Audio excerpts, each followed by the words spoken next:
screen, you're a Category 11 prisoner. She goes, what the hell is a Category 11 prisoner? This was in the general listing in the database for the MDOC, Michigan Department of Corrections. I said, give me a second, I'll go back and get you something. I went down to the room because I have done thousands of legal cases in 7 years. I hopefully cost them millions of dollars, and I know I did because we won a lot of cases. But I brought it back up and I said, Category 11, Federal Registry, political prisoner. Flat out said right there, and then had a reference and a phone number. In other words, if you want to do something to this person, punch this number up, call this person, and they'll tell you how to hurt this person or what to do to this person. Category 11 political prisoner. No doubt. In fact, the cool thing is, we have people everywhere. Okay, keep that in mind. The enemy thought that things were isolated. There are eyes and ears everywhere. Okay? Now, the militia, the purpose behind the militia as the sword is to strike out as needed, but first the shield, to defend, to block. We didn't go into Boston, although we sure as hell controlled Boston because they didn't leave it. If they did leave it, we knew when it happened. But when they came out, there came a point where that frustrated 65, and he's frustrated because he's tired. 62, 65-year-old combat veteran, already been through the French and Indian Wars, and learned a lot through the Indian Wars about what savagery was all about. Okay? Fought maybe 10, 15 years, never left the frontier. He's gone back home a little bit to retire, so to speak, because the frontier is still real dangerous every day. So he's there with his county militia.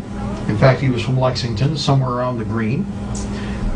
And you know, he thought, I've done this 7 times. Otto, Jack, Frank, you know what, I'm not going to do this again. What? I am not going to do this again. I am getting too old for this, and if you know what, if I don't do this now, if we don't do this now, we're going to get too old to do it now. Do it tomorrow or the next day. And that's why he fired. There's going to be a point, like we said, where you say no. And the militia, the shield first was to block them, and they did it several times. But at a given point, after you block, there has to be a second action. There has to be that sword to strike and to fight accordingly. Okay? Now, I talked about the scales, and this is most critical. We can have the most tremendous amount of working knowledge in the world and deal in the ethereal until we simply are like library gods, okay? And it's true, we have to be. But the scales are balanced only in one way, if both in the ethereal and the physical world we participate. Otherwise, all that we know is for naught if we do not use it. And the world itself is for naught if we do not participate in it. You see how that works? We can play it safe. I don't really want to, if I take a chance, man, if I get in their face, they could do something to me, man, Well, of course they could. In fact, look at it this way. I'll tell you, step back and see whether or not they step forward. Step back and see whether or not they step forward. Step back and, wait a minute, there's a wall behind me. I guess you're not stepping back much farther, are you? What do you do then? Drop to your knees? Kiss their butts? They can only step back so far. And we have no excuse really to step back at all.